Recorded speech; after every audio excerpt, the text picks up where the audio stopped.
Good evening, resident spooky people. I hope you're ready for some reality-based fear. I'm your resident ooky spooky girly Alexa, here today to discuss some kinda weird hotel-motel stuff. Kinda glad I did this research after my most recent vacation and before I planned any solo excursions, since the thought of staying in a hotel after today's findings has me a smidge jittery. Welcome to the top 5 scary times people vanished from a hotel. In 5th place is the youngest person on our list. To avoid getting dinged, I'll just say her age was in the lower single digits. Madeleine was on a vacation in Portugal from the UK in May of 2007 with her parents Kate and Gary McCann, her even younger twin siblings, and a group of family friends. The McCann offspring had been left asleep at 8:30 in the ground floor apartment while their parents dined with friends in a restaurant less than 200 feet away. The parents checked on the children throughout the evening until Kate discovered Madeleine was missing around 10 p.m. Over the following weeks, particularly after misinterpreting a British DNA analysis, the Portuguese police came to believe that Madeleine had passed an accident in the apartment and her parents had covered it up. The McCanns were given suspect status in September, which was lifted when the Portugal's Attorney General archived the case in July of 2008 due to a lack of evidence. Madeleine's parents continued the investigation using private detectives until Scotland Yard opened its own inquiry, titled Operation Grange, in 2011. The senior investigating officer announced that he was treating the disappearance as a criminal act by a stranger, most likely a planned abduction or burglary gone wrong. In 2013, Scotland Yard released images of men they wanted to trace, including one of a man seen carrying a child towards the beach on the night that Madeleine vanished. Shortly after this, and rather conveniently, Portuguese police reopened their inquiry. Operation Grange was scaled back in 2015, but the remaining detectives continue to pursue a small number of inquiries described as significant. As of the time of filming this video, there has been no clear answer as to what happened that night, or who took Madeleine. Many theories have emerged, including the possibility that Madeleine left the apartment by herself and was abducted by a passerby or fell into one of the open construction sites nearby. But according to her mother, Madeleine would have had to open the unlocked patio doors, close the curtains behind her, close the door again, open and close the child gate at the top of the stairs, then open and close the gate leading to the street, which was unlikely with her capabilities at the time. Heck, even I'm exhausted thinking about that. My own 2 cents on this involve wondering, A, why the patio doors would be unlocked, and why only Madeleine went missing and not all 3 offspring. Dang suspicious all around if you ask me. And since you're here, I'm assuming you're asking me. In 4th place, we have Cameron Remmer. On September 29th of 2011, 29-year-old Cameron left his home in Encinitas, California for a business trip to San Francisco and checked into the Fairmont Hotel with plans to remain in the city for about a month in hopes of expanding his medical marijuana business. On the evening of October 6th, one of Cameron's friends in Arizona received a strange phone call from him asking for money to pay for a room. When the friend agreed to the request, Cameron suddenly changed his mind and said he found a place to stay. It turned out that Cameron was drinking very heavily at the Fairmont that night, and the hotel had asked him to leave. Before he left, Cameron checked his bags in with the hotel and claimed he would return to pick them up later. He stayed true to his word, returning 3 days later, incoherent and disoriented, wearing a completely different shoe on each foot. He was able to get into his former room without retrieving his bags, and this was the last anyone saw of him. After Cameron was reported missing, his bags were finally opened to reveal over 60 vials of medical something-something, along with $30,000 in cash. There have since been numerous unconfirmed sightings of a disheveled Cameron wandering around San Francisco, leading to speculation that he suffered a psychotic break and is now a homeless transient. But I wonder, could his disappearance be connected to the large quantity of something and the cash he had with him? Until he's found, we shall never know. In 3rd place, time to visit the Cecil Hotel. Yes, I know, I've talked about this before, because it's just got such a terrifyingly fascinating history. So many lives have met their end there, and it's actually undergone an attempted rebrand in recent years to try and change the reputation it holds, with no luck. Canadian tourist Elisa Lam was enjoying a lovely vacation to Los Angeles in the beginning of 2013, having chosen to stay in the Cecil Hotel for its reasonable pricing while she took in the sights, including a trip to the San Diego Zoo and a taping of Conan, all of which she documented on social media. Elisa was initially assigned a shared room on the hotel's 5th floor, but her roommates complained about odd behavior and she was moved to a room of her own after just 2 days. According to Amy Price, the manager of the Cecil Hotel, at the time of Elisa's disappearance, she was leaving notes for her roommates that said, "Go home" and "Go away," and would lock the door to the room and require a password for entry. Elisa contacted her parents in British Columbia daily while traveling, up until the day she disappeared. On January 31st of 2013, the day she was scheduled to, check out of the Cecil, her parents didn't hear from her and called the Los Angeles Police Department.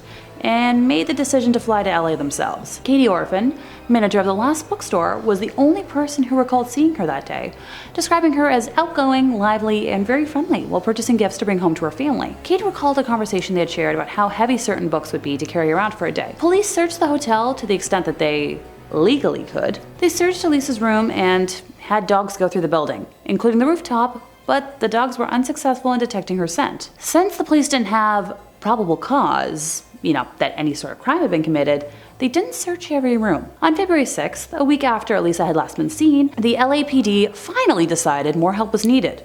Go figure. Flyers with her image were posted in the neighborhood and online. Interest in her disappearance increased on February 13th when the LAPD released security camera footage of her behaving erratically in a hotel elevator on the day she was last seen alive, with the footage going viral. During this search for our lovely missing girl, guests at the hotel began complaining about low water pressure, with some claiming their water was black in color and had an unusual taste. On the morning of February 19th, Santiago Lopez, a hotel maintenance worker, found her body in one of 4,000-gallon tanks located on the roof that provided water to guest rooms, a kitchen, and a coffee shop. Pardon me, I'm a little nauseous. Through the open hatch, he saw Elisa lying face up in the water. The tank was drained and cut open since its maintenance hatch was too small to accommodate equipment needed to remove the body, leading many people to wonder just how she got in there in the first place. Now, while I'm not going to go into detail about what her body looked like, and I'm questioning why that information in such precision is easily found public knowledge, there was no evidence of physical trauma, self-ending,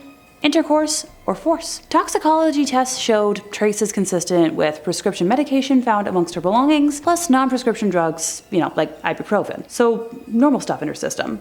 A very small quantity of alcohol was present, but no other recreational drugs. Yes, I know, her body was eventually found, but she did vanish for long enough to have it count for today's list. In second place, we have Jessica Kinsey. Being a young adult of school-attending age, she lived with her family southwest of St. Louis in the close-knit community of Union. This tale begins on Boxing Day of 1995, when she wanted to go to a friend's house to show off her new winter wear she had been gifted, and her parents, who worked from home, allowed her to head off. At 2 p.m., she called her mother, Mary Klein, to let her know that she was staying away for a few more hours, promising to call back around 5 if she was going to stay for supper. Jessica did not call home, and her family never saw her ever again. At 5:30 p.m., her mother, Mary, called the friend's mother, who told her that Jimmy Hopkins, age 23, picked up Jessica, and that Jessica had asked her to let Mary know, but the friend's mom had totally forgotten. Mary had known Jimmy since he was 11, when he moved to Union to live with his mother, and he was a close friend to the entire family. Mary called the Union Police Department to report her daughter missing when Jessica failed to return home because she didn't trust Jimmy's intention with her daughter.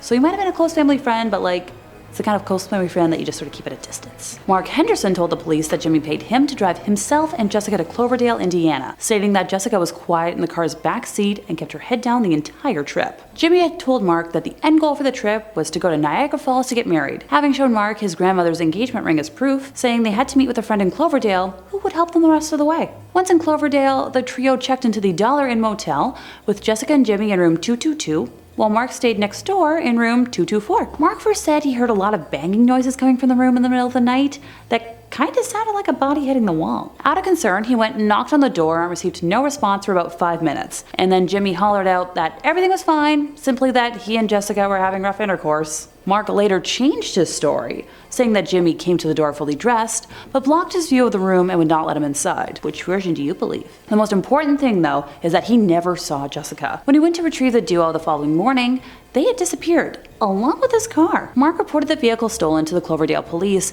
but they failed to enter the report into the National Crime Information Center database for over 30 days. On December 27th, Jimmy sold the wedding rings at a pawn shop in Paris, Tennessee, so 300 miles southwest of Cloverdale. And about a month after Jessica's disappearance, Mark's vehicle turned up across the country in Compton, California, after Cloverdale police had finally entered the car into the NCIC. An unidentified black male dropped the car off at a garage on January 6th of 1996. We don't know anything more about him. The following spring, police learned that another acquaintance of Jimmy's said he had seen him with a girl matching Jessica's description, with the investigators discovering that he worked at a yogurt shop in Los Angeles. The shop's owner confirmed to the police that a young girl had often visited the shop while Jimmy worked a shift. Jimmy returned to Missouri alone in June of 1996 and hooked up with his second wife, Anna. He refused to cooperate with the police investigating Jessica's disappearance. It wasn't until 2005 when police tried speaking to Jimmy, off the record, with the police chief afterwards claiming he was certain Jimmy had ended Jessica's life, but couldn't use anything he said in the session because officers had not read him his Miranda rights. Okay, my brain is boggled. Whatever was said between Jimmy and the police chief is still unknown. Police believe that someone else has vital information about Jessica's disappearance and have made public appeals over the years. However, no one's come forward. Oh, and before anyone wants to try to talk to Jimmy ever again, he took his own life in 2008, so he's not talking anymore. Not that he ever really was in the first place. In first place, we end our list with Claudia Kirschhoch. In May of 2000, New York-based travel writers Claudia and Tanya were traveling to Havana, Cuba on a business trip, but found the trip suddenly canceled during their layover in Negril, Jamaica. While disappointed, the duo were determined to make the most of it. At a resort in Negril, Claudia made friends with Anthony Grant, one of the resort's bartenders. She was a big fan of reggae music, and Anthony reportedly offered to take her to a nearby club. Now, Tanya managed to book a flight home and agreed to meet up with Claudia when she got back to New York City. A lifeguard was reportedly the last person to see Claudia the next afternoon, when she was walking on a local beach far away from the resort. On June 2nd, Claudia's parents were notified that she hadn't shown up for work in New York and contacted the resort in Jamaica. By this point, hotel maids had reported Claudia missing after noticing she had not slept in her bed for several days, but all of her belongings were still in her room. Her passport, credit card, cell phone, and almost $200 in cash were recovered from the hotel safe, right where she had left them. Claudia's mom, Mary, told the press that Claudia was a very organized person and would have brought her belongings with her had she planned any sort of excursion or variance in her trip. As soon as they found out their daughter was missing, Claudia's parents were on the next plane to Jamaica, but their attempts to find out what happened to their daughter hit one dead end after another, beginning at the resort where Claudia had been staying. As a security precaution, the license plates of all vehicles entering and leaving the resort should have been carefully recorded in a logbook. Conveniently, the logbook for the month that Claudia disappeared was missing. Then a videotape from a surveillance camera mounted near Claudia's room had been recorded over. Oh, finally, the room where Claudia stayed was cleared by housekeeping and hotel security before it could be processed for clues. Seems a little sus. Just a smidge. Now, frustrated by the progress of the investigation, Claudia's parents brought in the FBI and an American search and rescue team. Rightfully so. According to a canine handler on the case, his dog tracked Claudia's scent to the home of Anthony Grant, that bartender I mentioned a moment ago. At Anthony's home, the dog hit the scent on a pair of boots, a pair of gloves, a knife. Oh, and it found Claudia's scent in the trunk and back seat of Anthony's car. Anthony was investigated and polygraphed, but the results were inconclusive. The FBI stated that they interviewed Anthony for several weeks, but they don't consider him a suspect. Now, the parents have struggled to keep the search for Claudia alive, despite dwindling leads and diminishing support, and are still offering a $50,000 reward for answers. I hope they get some.